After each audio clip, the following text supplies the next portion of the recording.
Chapitre 2. Ce que devint Candide parmi les Bulgares.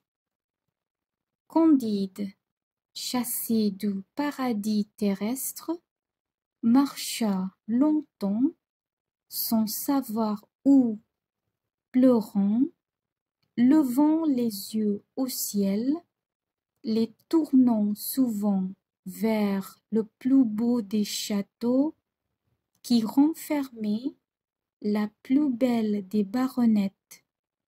Il se coucha sans souper au milieu des champs, entre deux sillons. La neige tombait à gros flocons. Candide, tout transi, se traîna le lendemain vers la ville voisine, qui s'appelle Walburghof-Trabrdikdorf. N'ayant point d'argent, mourant de faim et de lassitude, il s'arrêta tristement à la porte d'un cabaret. Deux hommes habillés de bleu le remarquèrent. Camarade, dit l'un, voilà un jeune homme très bien fait et qui a la taille requise. Ils s'avancèrent vers Candide et le prièrent à dîner très civilement. Messieurs, leur dit Candide avec une modestie charmante, vous me faites beaucoup d'honneur, mais je n'ai pas de quoi payer mon écho. Ah, monsieur, lui dit un des bleus, les personnes de votre figure et de votre mérite ne paient jamais rien. N'avez-vous pas 5 pieds 5 pouces de haut? Oui, monsieur, c'est ma taille, dit-il en faisant la révérence. Ah, monsieur, mettez-vous à table. Non seulement nous vous défrierons, mais nous ne souffrirons jamais qu'un homme comme vous manque d'argent. Les hommes ne sont faits que pour se secourir les uns les autres. Vous avez raison, dit Candide. C'est ce que Monsieur Pangloss m'a toujours dit, et je vois bien que tout est au mieux. On le prie d'accepter quelques écus, il les prend et veut faire son billet. On n'en veut point, on se met à table. N'aimez-vous pas tendrement? Oh oui, répond-il, j'aime tendrement mademoiselle Cunégonde. Non, dit l'un de ces messieurs. Nous vous demandons si vous n'aimez pas tendrement le roi des Bulgares. Point du tout, dit-il, car je ne l'ai jamais vu. Comment?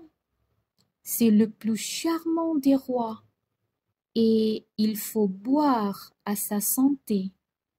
Oh, très volontiers, messieurs, et il boit. C'en est assez, lui dit-on.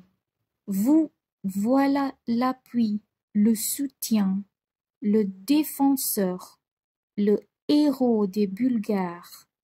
Votre fortune est faite et votre gloire est assurée.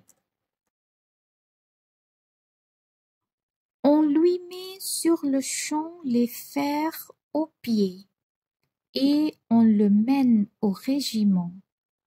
On le fait tourner à droite, à gauche, hausser la baguette, remettre la baguette, coucher en joue, tirer, doubler le pas, et on lui donne 30 coups de bâton. Le lendemain, il fait l'exercice un peu moins mal et il ne reçoit que 20 coups. Le surlendemain, on ne lui en donne que 10 et il est regardé par ses camarades comme un prodige. Candide, tout stupéfait, ne démêlait pas encore trop bien comment il était un héros. Il s'avisa un beau jour de printemps de s'aller promener, marchant tout droit devant lui, croyant que c'était un privilège de l'espèce humaine comme de l'espèce animale de se servir de ses jambes à son plaisir. Il n'eut pas fait 2 lieues que voilà 4 autres héros de 6 pieds qui l'atteignent, qui le lient, qui le mènent dans un cachot. On lui demanda juridiquement ce qu'il aimait le mieux d'être fustigé 36 fois par tout le régiment ou de recevoir à la fois 12 balles de plomb dans la cervelle. Il eut beau dire que les volontés sont libres et qu'il ne voulait ni l'un ni l'autre. Il fallut faire un choix. Il se détermina, en vertu du don de Dieu qu'on nomme liberté, à passer 36 fois par les baguettes. Il essuya 2 promenades. Le régiment était composé de 2000 hommes. Cela lui composa 4000 coups de baguette qui, depuis la nuque du cou jusqu'au cul, lui découvrirent les muscles et les nerfs. Comme on allait procéder à la 3e course, Candide n'en pouvant plus, demanda en grâce qu'on voulût bien avoir la bonté de lui casser la tête. Il obtint cette faveur, on lui bande les yeux, on le fait mettre à genoux.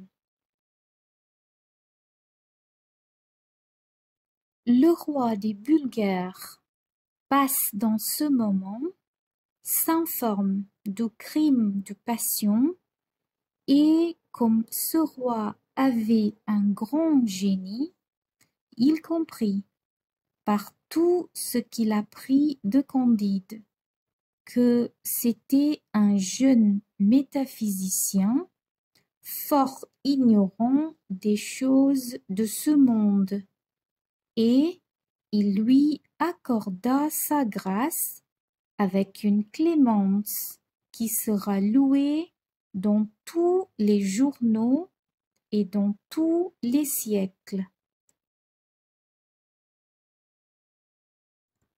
Un brave chirurgien guérit Candide en 3 semaines avec les émollients enseignés par Dioscoride. Il avait déjà un peu de peau et pouvait marcher, quand le roi des Bulgares livra bataille au roi d'Isambard.